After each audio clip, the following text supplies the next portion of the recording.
Hi all, welcome to this Italian Football League focus. So obviously this is like Serie A and Serie B, with even a little look into like Serie C, because obviously some of the bigger teams that have played in like the top tier do find themselves in like the second and third tier respectively. Even then, like when you break it down, it's not just that, it's the way everything kind of plays out nowadays for like not just like the Italian leagues, but when you're so used to seeing the like a lot of the bigger names now playing in like the lower tiers, it's kind of like startling, I suppose. But for me, obviously the immediate talking point is seeing AC Milan winning the league. Like, fair play to them on what they achieved. Obviously it took to the final day of the season, which makes it a bit more exciting, because Sassuolo were certainly a team that could have spoiled the party very easily. We've seen that a number of times this season, but AC Milan did what they had to do and got themselves over the line. Inter obviously will feel a bit unlucky with how that kind of played out, but in the day you can't get everything that you want, as it were. That's football. That's just the way it goes. Because even though saying that, Inter Milan will still feel happy that they won a trophy, obviously winning the Coppa Italia over Juventus in the final. So it's not all doom and gloom in that regards. From there, Napoli will probably feel like a bit of a missed opportunity. Few silly games that they dropped points in. They could have easily have been challenged. If I'm brutally honest, they could have won it. All they had to do was convert 3 of those losses to wins, and they would have been top of the league. They would have won it by 2 points. But even then, you'd have to factor in the draws and so forth as well. But I definitely feel it was a missed opportunity deep down when you break it down. Juventus, weird season for them. Obviously finishing 4th, so they're still at the Champions League, so fair play to them. But yeah, certainly that bit of improvement needed. Obviously there's going to be no Chiellini, no Dybala. I think there's going to be a lot of restructuring in terms of like who's coming in, who's coming out. I believe there's a lot of free agents that they're looking at, from Pogba, Di Maria. The list is pretty endless. I was looking at the free agents list. If you wanted to say going into this stage, and there's a lot of players that they'll look at, like Juventus, the likes of Luis Suarez, to lead your line. Could you imagine him, for example? That would be quite startling. There's rumours of maybe even Ousmane Dembele. Lacazette, there's Christensen, there's so many players in different positions touted. Who knows where they'll go at the end of the day. It's going to be intriguing. There's a lot of players up for, I'm sure that would go to Juventus, regardless if they've been playing in England or France or Germany or Spain or even in Italy, and they're saying to themselves, oh, Juventus is wanting me, I'll go there. If they're paying me, if they know whatever they were on a wage, we'll say £100,000 a week, if they're suddenly getting 125, I'm sure they'll take it quite happily. Working down the table, Lazio and Roma. Obviously the reason I focus on both, Lazio at times in the season looked very impressive. What makes them very impressive is only Inter scored more goals than them this season. Lazio scoring 77. What their downfall is they conceded 58. You can't afford to concede 58 goals if you're going to try and challenge for top 4. I certainly feel under Sarri they looked very impressive. At times, like Immobile, Milinkovic, Savic, but there was a few games that they just didn't know what to do. There was no plan A, no plan B. I feel that as a squad, there is areas that they can improve on. Strakosha would maybe certainly give maybe an Argoli a shout. Left back certainly up for debate. Felipe Anderson certainly showing a bit of good form. What kind of brought him to the fore in the first place, with West Ham buying him and obviously going back to Lazio. But yeah, there's certainly improvements to be had in the Lazio squad to kind of kick them on a little bit. Like Leo Alberto, Milinkovic, Savic and Immobile can only do so much. That's the way you want to look at it. Roma, they'll be delighted that they've won the Conference League. Mourinho obviously achieving the 3 active main competitions. Obviously won Europa League or when it was the UEFA Cup, sorry, and also had won it as the Europa League as well. So achieving it as both sides of the coin and winning the Champions League as well on 2 occasions, plus now adding a Conference League. He now joins Trapattoni as winning 5 European trophies, so fair play to him. Roma, I feel, certainly could have been a top 4 team. I think what let them down was there was just too many silly losses. They lost 11 times this season, and while Tammy Abraham was very impressive with his goal return, you saw it in the final, the likes of Smalling, Mancini, Ibanez, they defensively they worked hard.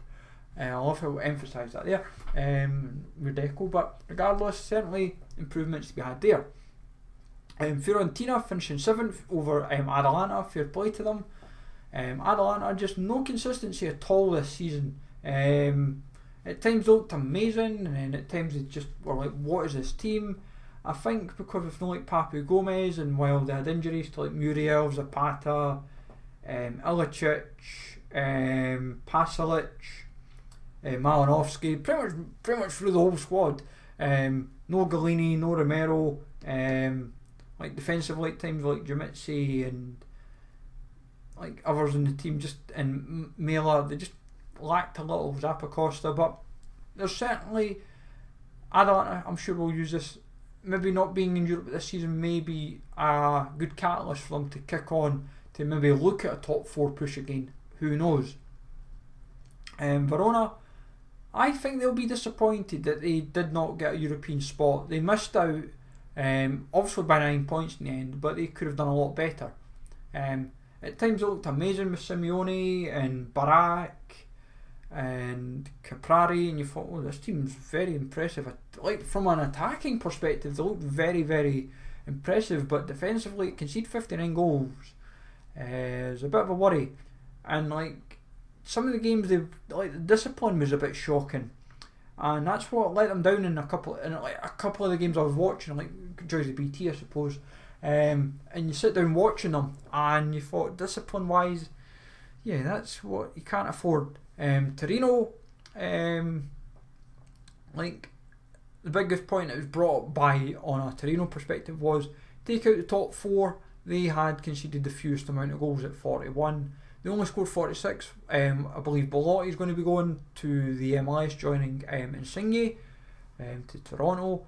But like for me, Bremer obviously his biggest talking point from a Torino perspective, and I can see why, because he was like I think Defender of the Year or Player of the Year as well, or whatever. He'd won a few of the awards, so like fair play to the guy. Like the guy's worked his socks off and got himself in the shop window, where teams are certainly looking at him, and also Italy are looking at getting him into the national team, since Brazil haven't chosen him, and I believe Bremer's wife is Italian, so they're hoping to get him in through the occupancy rule. So Italy certainly may be taking advantage where Brazil may miss out. But hey ho. Sassuolo, as with Verona, at times looked amazing, at times didn't, and you thought to yourself, like, you've scored 64 but conceded 66. You can't afford that if you want a top half finish, and especially if you want to try and push for Europe. Like, if they took like 20 goals out of the equation, conceded, they might have certainly been up there. Like, you might have been adding like 15 points to them, 10-15 points.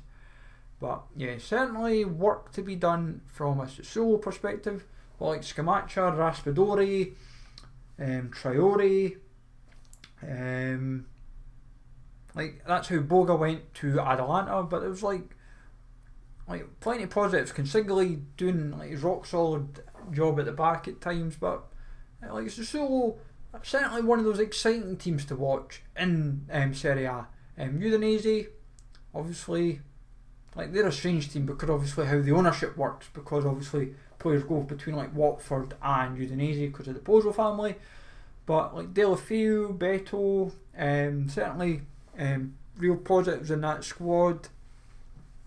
But Udinese, just doing enough to get them away from the relegation zone, and not really doing enough to get a top half finish, as it were.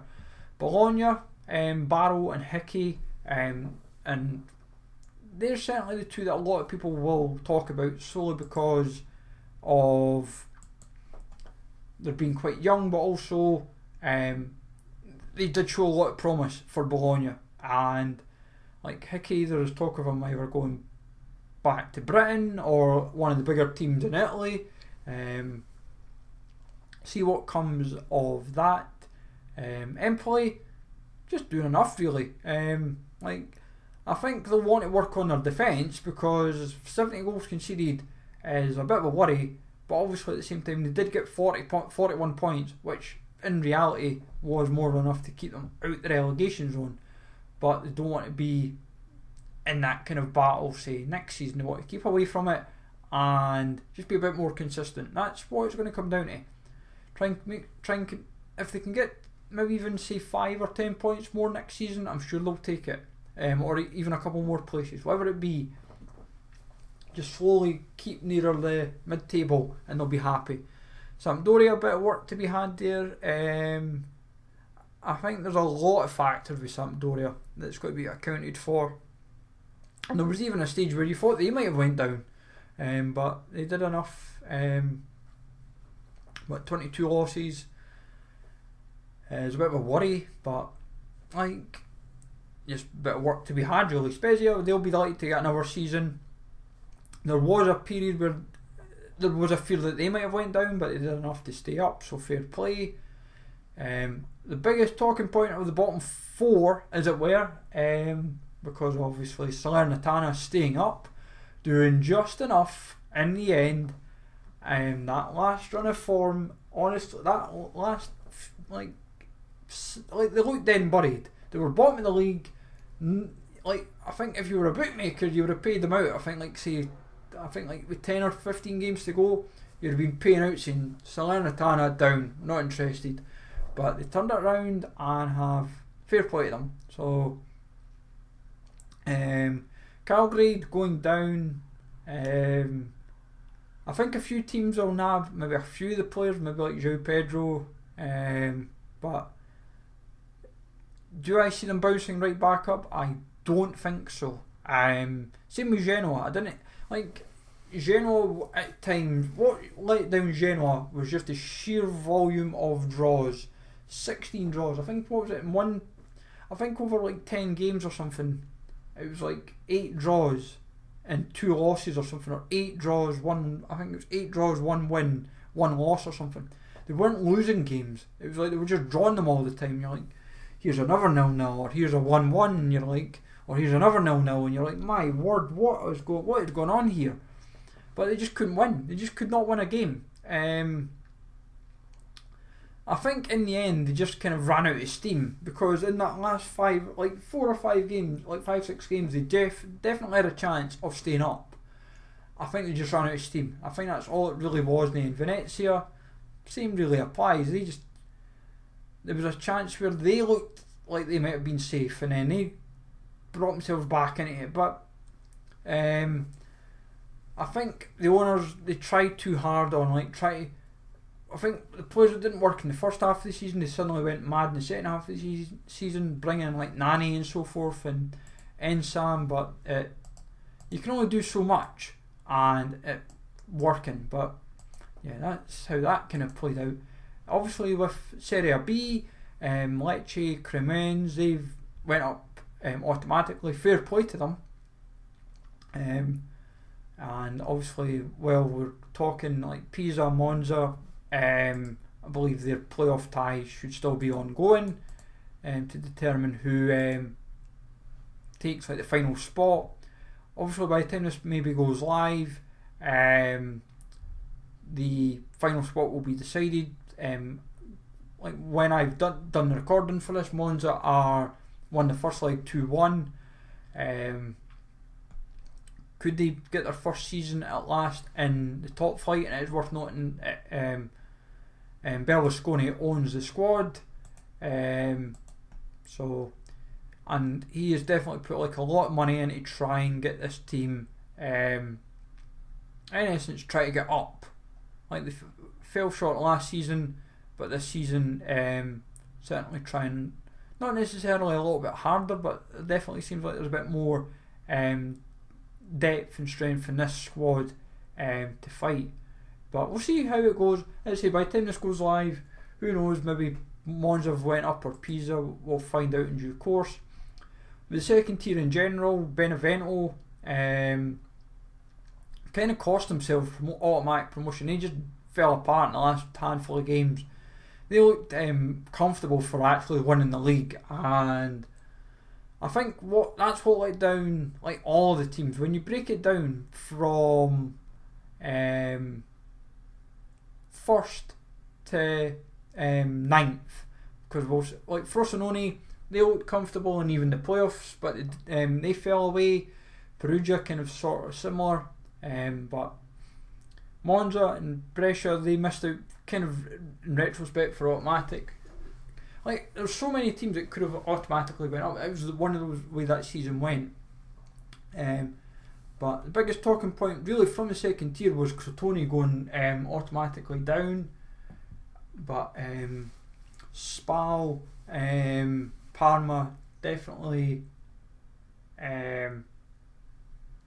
certainly need a bit of an improvement to kind of get up the table again. I didn't have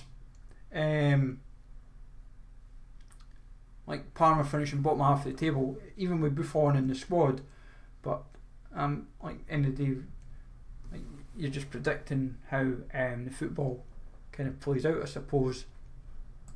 Like from there, obviously, Serie A like C and D, like there's not many of the bigger known teams. Like in the second tier, it's more like Modena, Reggiana, Cesena, Pescara. That's in Group B, just for those curious. Group C is Bari and Palermo, especially. Like in Catania, like Catania's folded up again, I believe, but Palermo, they've certainly worked hard to get themselves back up the division. I believe Man City's buying them or outright or whatever. So like, I think for like £6 million. Obviously, at the time of this, Palermo won their first leg on the Wednesday night to get into like their semi-final tie to determine if they will get up. So, bit of work to still be had. Like I think like the playoff final doesn't get played till say like into June, but there's definitely positives where they'll say, oh, we're going in the right direction, that we could get ourselves back in the second tier, and potentially if with Man City's money, as it were, like the owners financing a promotion charge potentially for them to get back into Serie A. Because remember back in the day, the likes of Micoli and all them, they were a team that were like a top half team in Europe, so there's certainly positives to be had, I'm sure. Then from Serie D, because obviously this is where a few of the teams that are in like these groups have a bit of like not necessarily higher division about them, but they're known to have been up in higher divisions, like Novara, who are back into Serie C, so fair play to them. Like it's what I always find funny with like the lower leagues is how many of the teams have been in maybe say Serie B or like maybe the odd season in Serie. You maybe heard them in Serie A. Like I think Arezzo and Cerveza, they've been like known to be in like Serie B, but they've obviously fell away over the years. And you just kind of say to yourself, how do you find yourselves going from being like, say, a second tier team to now being like a fourth tier team? It's like I wish I could answer that question, but I suppose it's just the way it goes at the end of the day. But see how it goes. Like I think deep down, I think next season, Sassuolo and Atalanta, they're going to be two of the interesting teams to watch in the league. See how they project and take it from there. So let me know, folks, what your thoughts are on Serie A and the rest of the Italian league in general. Take it easy all. Thanks for listening, and I will catch you all later.